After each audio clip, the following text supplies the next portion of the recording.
दोस्तों मेरा मानना ऐसा है कि आप कोई रेलवे एग्जाम हो या किसी भी वनडे एग्जाम की बात करें, यदि आपको रेलवे का कोई एग्जाम निकालना है या फिर कोई भी वनडे एग्जाम निकालना है, तो जो एक सब्जेक्ट है जो सबसे महत्वपूर्ण है, वो है रीजनिंग का सब्जेक्ट। दोस्तों आज की इस वीडियो में हम वीडियो थोड़ा लंबा हो सकता है, बड़ा हो सकता है, लेकिन आज की वीडियो में मैं आपको बताऊँगा कि मैंने किस तरीके से रीजनिंग की तैयारी की थी। दोस्तों मेरा नाम गौरव है और मैं पहले उत्तर प्रदेश पुलिस में था और पुलिस से आरआरबी एनटीपीसी के द्वारा रेलवे में आया हूँ। तो आज की वीडियो में मैं आपको बताऊँगा कि मैंने जो ये रीजनिंग सब्जेक्ट है इसकी तैयारी कैसे की थी। दोस्तों अगर आपको रेलवे का कोई भी एग्ज़ाम निकालना है, एनटीपीसी है, ग्रुप डी है या आरपीएफ कांस्टेबल है या आरपीएफ एसआई है, उसके लिए रीजनिंग में आपकी जैसे 30 नंबर की रीजनिंग आ रही है तो उसमें से 27 प्लस नंबर होने चाहिए। दोस्तों मेरी भी रणनीति यही थी कि रीजनिंग में किस तरीके से 27 प्लस स्कोर किया जाए। ठीक है दोस्तों, आज की वीडियो में मैं विस्तृत रूप से बताऊंगा कि मैंने किस तरीके से कोर्स कंप्लीट किया, किस तरीके से उसका रिवीजन किया और किस तरीके से बार बार अभ्यास किया, जिससे कि मेरा सिलेक्शन पुलिस से और एनटीपीसी में हो सका। दोस्तों मैंने सबसे पहले क्या किया, मैंने जैसे ही उसकी वेबसाइट पे गया, आरआरबी की वेबसाइट पे, जैसे मैंने प्रयागराज से फॉर्म भरा था, तो मैं प्रयागराज की साइट पे गया और वहाँ से सबसे पहले मैंने एनटीपीसी का सिलेबस डाउनलोड किया और उस सिलेबस को एक ब्लैंक पेपर पे, जो ए4 साइज की जो शीट आती है, उस पे मैंने सिलेबस को पॉइंट वाइज़ लिखा। जैसे पॉइंट 1 में कोडिंग डिकोडिंग है और पॉइंट 2 में जैसे क्रम व्यवस्था है या जो भी टॉपिक हैं, जितने भी सिलेबस है, उस सिलेबस को जितने 33, 34, 35 जो भी टॉपिक हैं, उन सबको मैंने पॉइंट वाइज़ लिखा। क्रम से नहीं, यानी 1 नंबर में कोडिंग डिकोडिंग, 2 नंबर में एनालॉजी, 3 नंबर में जैसे कि ब्लड रिलेशन है, इन सारे टॉपिकों को लिखा। उसके बाद मैंने क्या किया, जैसे पहला टॉपिक लिया और उस पहले ही टॉपिक को मैंने यूट्यूब पे सर्च किया।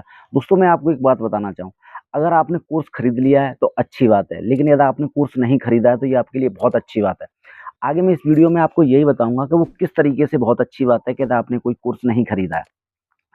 सबसे पहले मैं बताऊँगा कि हम क्या करेंगे दोस्तों, इस बारे में एक मेरा लॉजिक ये है कि जब हम किसी का कोर्स खरीद लेते हैं तो हम सिर्फ़ उसी बंदे से पढ़ते हैं और हर टीचर के सारे जितने भी टॉपिक हैं, सारे टॉपिक अच्छे नहीं होते। उसके कुछ टॉपिक अच्छे होते हैं और कुछ टॉपिक थोड़े से एवरेज होते हैं। हमें क्या करना है, जब हमें 27 प्लस का टारगेट लेके चलेंगे तो हमें हर एक टॉपिक एक अच्छे टीचर से पढ़ना है, जिसका जो वो टॉपिक है वो काफ़ी अच्छा हो, उसकी अच्छी ट्रिक्स हों, उसने समझाया अच्छा हो, इस तरीके से। तो अब मैं क्या करता था, जैसे मैंने पहला टॉपिक लिया, जैसे मैंने कोडिंग डिकोडिंग ले लिया। दोस्तों इस वीडियो में मैं आपको लास्ट में ये बताऊँगा कि रीजनिंग में या कहें हम सिलेक्शन लेने के लिए हमें क्या नहीं करना है।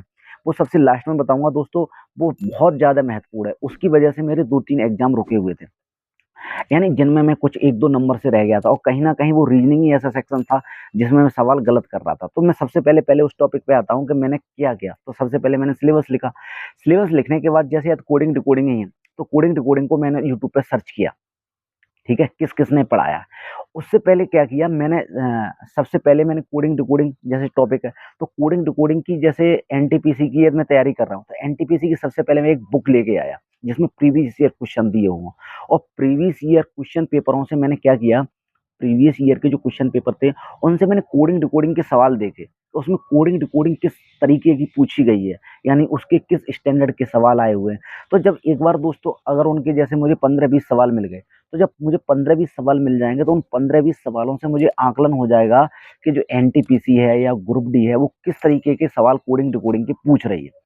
अब उन्हीं सवालों को लेकर जैसे मैं बिल्कुल न्यू हूँ और मैंने अभी तक बिल्कुल तैयारी नहीं की है, तो मैंने क्या किया, मैंने उन्हें यूट्यूब पे डाला और यूट्यूब पे देखा कि किस टीचर ने, जैसे एक टीचर का मैंने देख लिया, उसने जैसे सॉल्व कराया, फिर मैंने दूसरे टीचर का देखा, उसने भी कुछ ना कुछ सॉल्व कराया।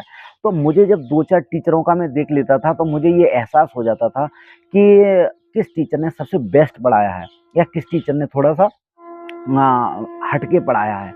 यानी कि मेरा लक्ष्य ये था कि कम से कम समय में एग्ज़ाम पास करना है, मतलब कम से कम समय में वो सवाल करने हैं, क्योंकि वो सवाल दोस्तों बहुत अगर आपने वो सवाल अच्छे से कर लिए और उनमें कुछ टफ सवाल आते हैं, कुछ अच्छे सवाल आते हैं, कुछ सवाल ऐसे होते हैं जो ट्रिकी रहते हैं। तो देखिए ये रेलवे क्या करती है कि अपने जो पिछले का पैटर्न रहता है, वो कहीं न कहीं जैसे हम मानते हैं कि कोडिंग टू कोडिंग के 4 प्रश्न आए, तो 4 में से दोस्तों जो 2 प्रश्न रहेंगे वो पिछले तरीका के रहेंगे, यानी कि पिछले मार्जिन के रहेंगे, पिछले में किस तरीके से आए उस तरीके के रहेंगे।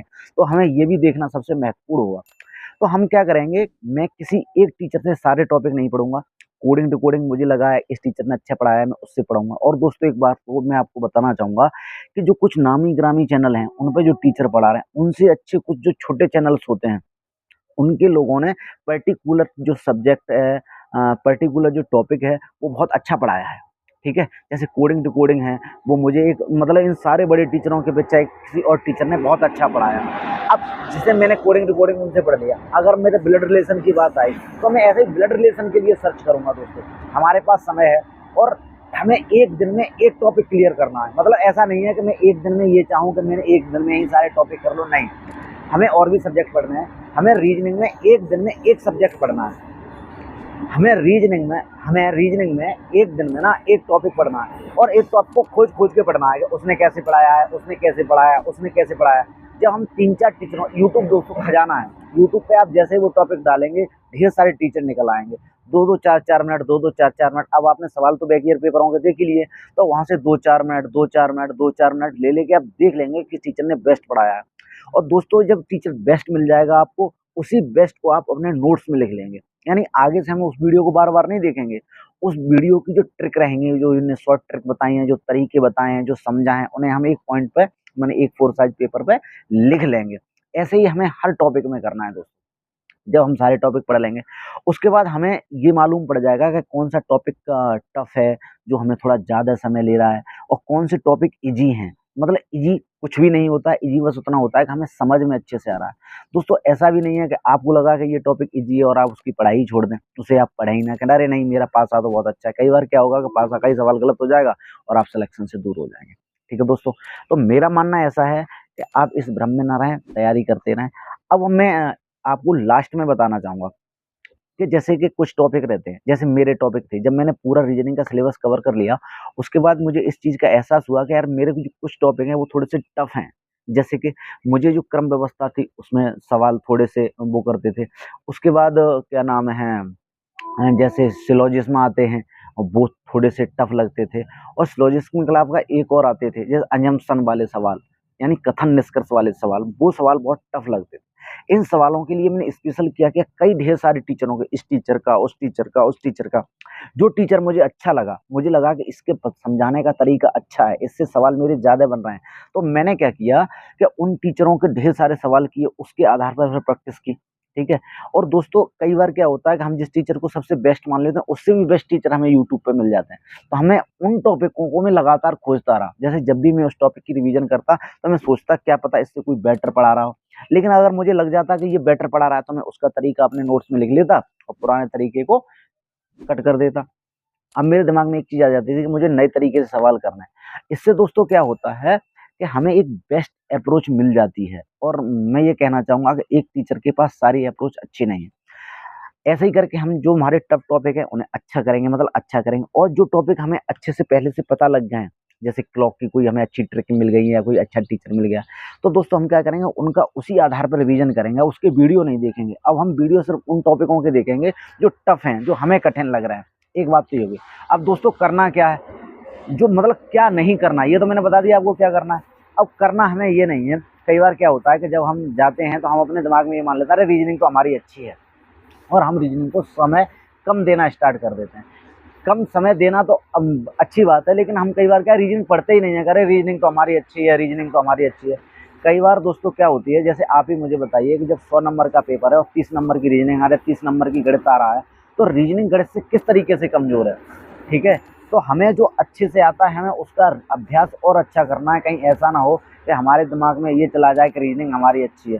दोस्तों अगर हम अभ्यास नहीं करेंगे तो हम पेपर में पिछड़ जाएँगे, हम थोड़ा समय ज़्यादा लेंगे, उन सवालों को करने में थोड़ा कॉन्फिडेंस लूज़ होगा, तो इस तरीके से हम एग्ज़ाम से ना दूर रह सकते हैं।